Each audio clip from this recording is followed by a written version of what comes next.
বিচার বিভাগের স্বাধীনতা, বিচার বিভাগের পৃথকীকরণ, বিচার প্রাপ্তির নিশ্চয়তা, দীর্ঘসূত্রিতা কমানো, এগুলো খুব মানে ধারাবাহিক দাবি। সবাইকে আসলে সম্মিলিত করে এবং একই সাথে যেহেতু এগুলো পার্লামেন্টেই বিল আকারে আইন আকারে পাশ হবে, তো সেক্ষেত্রে আমি মনে করি যে বিরোধী দল বা অন্যান্য স্টেক হোল্ডারদেরকে নিয়ে উনি কি প্রসেসে করবে এটা অন্তত উনি বলা উচিত। প্রাতিষ্ঠানিক আসলে যদি কোনো কিছু স্বাধীন হয় সেটি কি আসলে যথেষ্ট কিনা?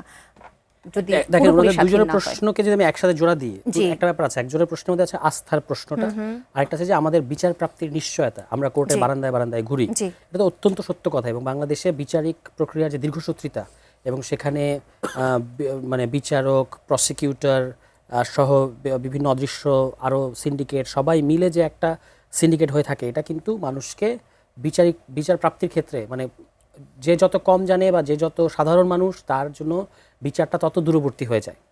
এবং এই কারণেই কিন্তু এই বিচার বিভাগের শুধু বিকেন্দ্রীকরণ না, শুধু ওই স্বাধীনতা না, একটা আমূল সংস্কারের স্পিরিটটা বাংলাদেশে সবসময় আছে। আওয়ামী লীগ আমলে আমরা দেখেছি যে বিরোধী মতকে দমন করার জন্য তারা কোর্টকে এমনভাবে ব্যবহার করেছে, আইনমন্ত্রীর বা সরকারের সিদ্ধান্তে কারোর রিমান্ড, কারোর হচ্ছে আপনার জামিন, সরকার চাইলে জামিন হবে, সরকার চাইলে রিমান্ড হবে, এভাবে চলেছে। এবং রাতের বেলা কোর্ট বসিয়ে মানে পাইকারি দরে বিরোধী দলের নেতাদের বিরুদ্ধে বিভিন্ন ধরনের শাস্তিমূলক ব্যবস্থা তারা নিয়েছে। এবং আরেকজন যিনি উনি বললেন যে এখানে একটা রায় দেওয়ার কারণে একজন প্রধান বিচারপতিকে যা ফেস করতে হয়েছে, এটা তো পৃথিবীর ইতিহাসে সম্ভবত নজিরবিহীন, যে তাকে লিটারালি ফিজিক্যালি অ্যাসল্ট করে বাংলাদেশ থেকে বের করে দেওয়া হয়েছে। ফলে এইটা হচ্ছে আমাদের দেশে যারা সরকার থাকে তারা এভাবে বিচার বিভাগকে নিয়ন্ত্রণ করতে চায়, আয়ত্তে আনতে চায়। ফলে এই আলোচনাটা আপনি যদি 90-এর ওই 3 জোটের রূপরেখা দেখেন কিংবা এরও আগে যদি দেখেন, এখনও দেখেন, এই চাওয়াগুলো বিচার বিভাগের স্বাধীনতা, বিচার বিভাগের পৃথকীকরণ, বিচার প্রাপ্তির নিশ্চয়তা, দীর্ঘসূত্রিতা কমানো, এগুলো খুব মানে ধারাবাহিক দাবি, নতুন কিছু না, কিন্তু আমরা সেগুলো করতে পারি নাই। এবার একটা সুযোগ এসেছে বাংলাদেশের সামনে, কিন্তু এটা অলরেডি মানে প্রায় আমি বলবো যে 80% বিএনপির কারণে আত্মসাৎ হয়ে গেছে। বিশেষত এই বিচারক নিয়োগ অধ্যাদেশ এবং সুপ্রিম কোর্ট সচিবালয়ের যে অধ্যাদেশ, এই দুটা একটা সাধারণ মানুষ হয়তো বুঝবে না যে এই দুটো অধ্যাদেশ বাতিল হতে তার কি ক্ষতি হলো, কিন্তু এটা প্রতিদিন যারা প্র্যাকটিস করবে কোর্টের ভেতরে তারা বুঝবে যে এটার ফলে তাদের কি সমস্যা হলো। একটা স্বতন্ত্র সচিবালয় থাকলে তাদের কি লাভ হতো, এটা যারা প্র্যাকটিস করে। ডাক্তার রাকিব আল হাসান, আমি এই উত্তরটি আপনার কাছ থেকে নেব। যদি আমি একটু যুক্ত করি তার সাথে, প্রশ্নের উত্তর অবশ্যই আপনি দেবেন যে আস্থার জায়গাটায় আসলে সংকটটা কোথায়। এবং আইনমন্ত্রী আজকে বলেছেন যে সরকার বিচার বিভাগের পূর্ণ স্বাধীনতায় বিশ্বাসী, অধিকতর যাচাই বাছাই করে পরে এ সংক্রান্ত আইন প্রণয়ন করা হবে। এই অধ্যাদেশকেই আইনে পরিণত করা প্রয়োজন নাকি নতুন করে ভালো করে একটি আইন করা প্রয়োজন, কোনটা মনে হয়? খুব আপনাকে আবার ধন্যবাদ। আমি আগে আস্থার রাজনীতি নিয়ে একটু কথা বলতে চাই। দেখুন বিচারের ব্যাপারটা দেখুন, বাংলাদেশের আপনি একজন প্র্যাকটিসিং লয়ার, আপনার কাছে নিশ্চয়ই অনেক কেস আসে, এবং আপনি যদি বাংলাদেশের বিশেষ করে ডিস্ট্রিক্ট জাজ মানে আদালতগুলোতে যান, বেশিরভাগ মামলায় কিন্তু দেখবেন হয়রানিমূলক মামলা।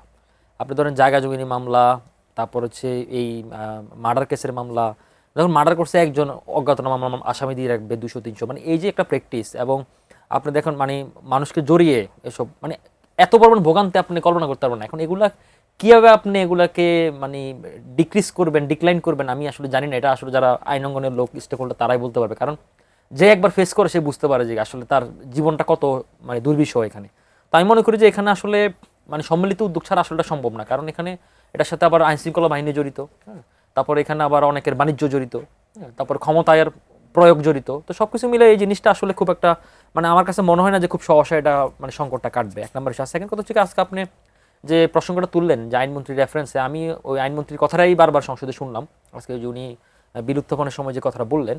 তো এক্ষেত্রে যেহেতু এখানে অন্তর্বর্তীকালীন সরকারের আমলে যে অধ্যাদেশে কিছু ত্রুটি ওরা পেয়েছে, তো আমি মনে করি যে এই আইনগুলো যদি অধ্যাদেশগুলো আইনে পরিণত করতে ফেলতো তাহলে তো করেই ফেলতো, তাহলে তো আর এটার আর কোনো প্রশ্ন থাকতো না। তো যেহেতু ওনারা বলেছে যে আমরা আরও অধিকতর ভালো আইন করব বা আমরা কি করতে চাই, কি যোগ করতে চাই, তো সেক্ষেত্রে আমার মনে হয় যে ধরেন যেখানে আমাদের অনেকগুলো আইনেরও তো অনেকগুলো স্টেক হোল্ডার আছে, ধরেন আপনার আইন মন্ত্রণালয় আছে, তারপর হচ্ছে লোয়ার কোর্ট, আপার কোর্ট, সুপ্রিম কোর্ট, মানে অনেক স্টেক হোল্ডার আছে। তো এখানে সবাইকে আসলে সম্মিলিত করে এবং একই সাথে যেহেতু এগুলো পার্লামেন্টেই বিল আকারে আইন আকারে পাশ হবে, তো সেক্ষেত্রে আমি মনে করি যে বিরোধী দল বা অন্যান্য স্টেক হোল্ডারদেরকে নিয়ে উনি কী প্রসেসে করবে এটা অন্তত উনি বলা উচিত। মানে আদারওয়াইজ কারণ হচ্ছে ধরুন এই যে আপনি এই দুটার কারণে কিন্তু আমি বললাম যে আপনার ভালো ভালো উদ্যোগগুলো কিন্তু মানুষ আপনাকে কনফিউজিং করে ফেলবে এবং মানুষ তখন আপনাকে একটা ফ্রেমিংয়ের মধ্যে বেঁধে ফেলবে। তো এই জিনিসটা আসলে সরকারের ইমেজ সংকটও ফেলবে এবং সরকারের জন্য ক্ষতি হবে। এটা আসলে আমি মনে করি না যে সরকারের খুব বেশি লাভ হবে। এবং আমি মনে করি ধরেন সরকার যে বা বিএনপির যে জাতীয়তাবাদী রাজনীতি স্পিরিট বা শহীদ প্রেসিডেন্ট জিয়াউর রহমানের যে রাজনৈতিক ক্যারিসমেটিক যে অ্যাক্টিভিটিগুলো সেগুলো তো প্রশ্নমুখে ফেলবে। ইভেন শুধু তাই না, আপনি দেখেন বিএনপির 31 দফা যে সংস্কার বা বিএনপি সবচেয়ে বেশি সাফারার ভিকটিম। তো সুতরাং মানুষ তো এখন প্রশ্ন করতেছে যে আপনারাই তো এটা ভুক্তভোগী, তাহলে আপনারা কেন এগুলো চাচ্ছেন না? মানে আপনারা কি তাহলে এই উঠতে যাচ্ছেন? আবার এখানে দেখেন বিএনপির বিরুদ্ধে আবার একটা ন্যারেটিভ দাঁড় করানোর চেষ্টা করতেছে। দেখুন যে বিএনপি গুম অধ্যাদেশ এখন করে নাই মানে বিএনপি গুম খুন করে ফেলবে। দেখেন 2001 থেকে 6 সাল পর্যন্ত তো বিএনপি গুম অধ্যাদেশ ছিল না, তো বিএনপি তো গুম রাজনীতি করেনি। তো সে জায়গা থেকে ধরেন এটাও কিন্তু আবার মানে বিএনপিকে মানে ট্যাগিং এর মধ্যে ফেলে দিচ্ছে। তো এটা দায়টা বিএনপি করে দিতে হবে, কারণ বিএনপি এই জিনিসগুলোকে তার মিডিয়া উইং বলেন, প্রেস উইং বলেন বা সংশ্লিষ্ট মন্ত্রণালয় তারাও কিন্তু সঠিকভাবে ব্যাখ্যা দিতে পারতেছে না, এবং উনি যে ব্যাখ্যাটা দিচ্ছে সেটাও কিন্তু স্পষ্ট না। তাই মনে করি যে এই ক্ষেত্রে সরকারকে মানে রাষ্ট্রের নির্বাহী ক্ষমতা বলেন, নির্বাহী ক্ষমতার বলে কিন্তু সরকারকে ফার্স্টে দায়িত্ব নিতে হবে, কারণ আপনার দায়িত্ব আরেকজন এসে নিবে না, কারণ আপনি রাষ্ট্রের ক্ষমতা রয়েছেন, জনগণের ম্যান্ডেট নিয়ে আছেন। তো সে জায়গা থেকে সরকারকে আমি মনে করি যে এসব ব্যাপারে আরো বেশি সতর্ক হওয়া উচিত।